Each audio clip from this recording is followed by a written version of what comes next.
بادشاہ بھی ہے جو حاکم وقت ہے، جس نے خریدا اور بیٹوں کی طرح اپنے گھر میں پالا ہے.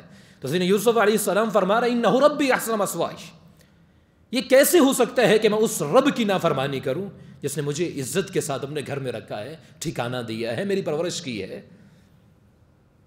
تو پھر اللہ سبحانہ و تعالی نے تعریف کرتے ہوئے فرمایا کذالک لنصرف عنہ السوء والفحشاء انہ من عبادنا المخلصین. یہ اس لیے اللہ سبحانہ و تعالی نے کیا تاکہ اللہ سبحانہ و تعالی اس برائی اور بے حیائی کو سیدنا یوسف علیہ السلام سے دور کر دے. انہ من عبادنا المخلصین، کہ بلا شبہ وہ اللہ سبحانہ و تعالی کے چنیدہ مخلص بندوں میں سے تھے. تو آج کے اس پرفتن دور میں بھی اگر کوئی بے حیائی سے بچنا چاہتا ہے تو یہ اخلاص کی صفت کا ہونا بہت ضروری ہے. یہ صفت تھی سیدنا یوسف علیہ السلام میں. جبکہ وہ مصر کے محل میں بند تھے، کمروں میں بند ہیں جہاں کوئی نہیں دیکھ رہا. تو جب انہوں نے دیکھا کہ اس عورت کے اوپر شیطانیت کا بھوت سوار ہے، برائی کی طرف دعوت دے رہی ہے، تو وہ دروازے کی طرف بھاگے. اور یہ ادائیں سیدنا یوسف علیہ السلام کے اللہ کو اتنی پسند آئی ہیں کہ اللہ نے اس کو قرآن بنا دیا. واستبق الباب، اور وہ دونوں دروازے کی طرف بھاگے. آگے سیدنا یوسف علیہ السلام اور پیچھے عزیز مصر کی وہ بیوی. وقدت قمیصہ من دبر، اور پھاڑ دیا اس نے اس کی قمیض کو پیچھے سے.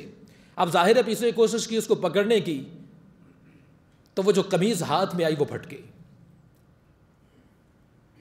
وَأَلْفَ يَا سَيِّدَهَا لَدَى الْبَابِ،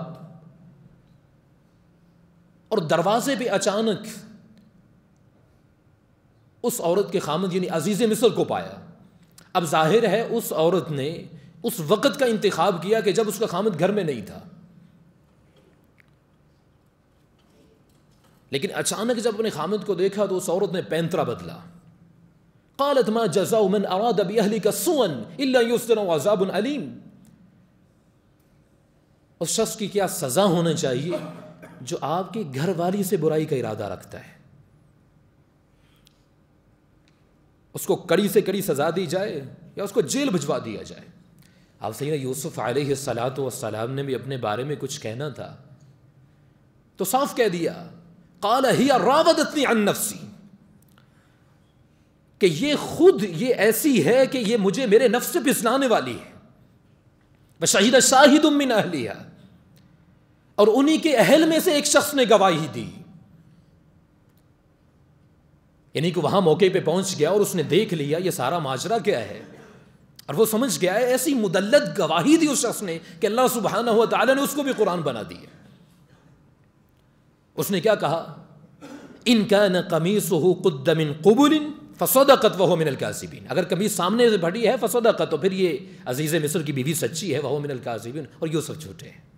لیکن وان کان قمیصہ قد من دبر فکذبت وهو من الصادقین، اور اگر قمیص پیچھے سے پھٹی ہے فکذبت، تو یہ عزیز مصر کی بیوی جھوٹی ہے، وهو من الصادقین، اور وہ یوسف علیہ السلام سچوں میں سے ہیں، جس کو قرآن کہتا ہے یوسف ایھا الصدیق، اے سراپا سچائی. ایسے نہیں اللہ کے رسول نے کہا تھا الکریم ابن الکریم ابن الکریم ابن الکریم یوسف بن یعقوب بن اسحاق بن ابراہیم. فرمایا اگر قمیص پیچھے سے پھٹی ہے فکذبت، یہ عورت جھوٹی ہے، وہو من الصادقین، اور یوسف علیہ السلام سچے.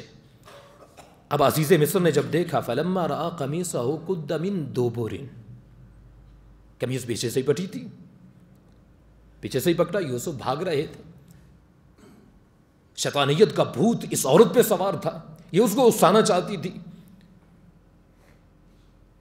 تو عزیز مصر نے کہا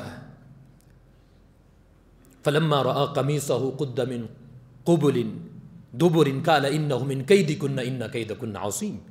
فرمایا یہ اسی عورت کی چال ہے، اور ان عورتوں کی مکاری اور چالیں جو ہیں وہ بہت بڑی ہوتی ہیں، بہت خطرناک ہوتی ہیں. یوسف اعرض عن ھذا، یوسف آپ اعراض کیجیے اس سے. اور اپنی بیوی کو بھی کہا واستغفر لذنبک انک کنت من الخاطئین، استغفار کرو تمہارا ہی گناہ ہے، تم ہی یوسف علیہ السلام کو اکسانا چاہتی تھی.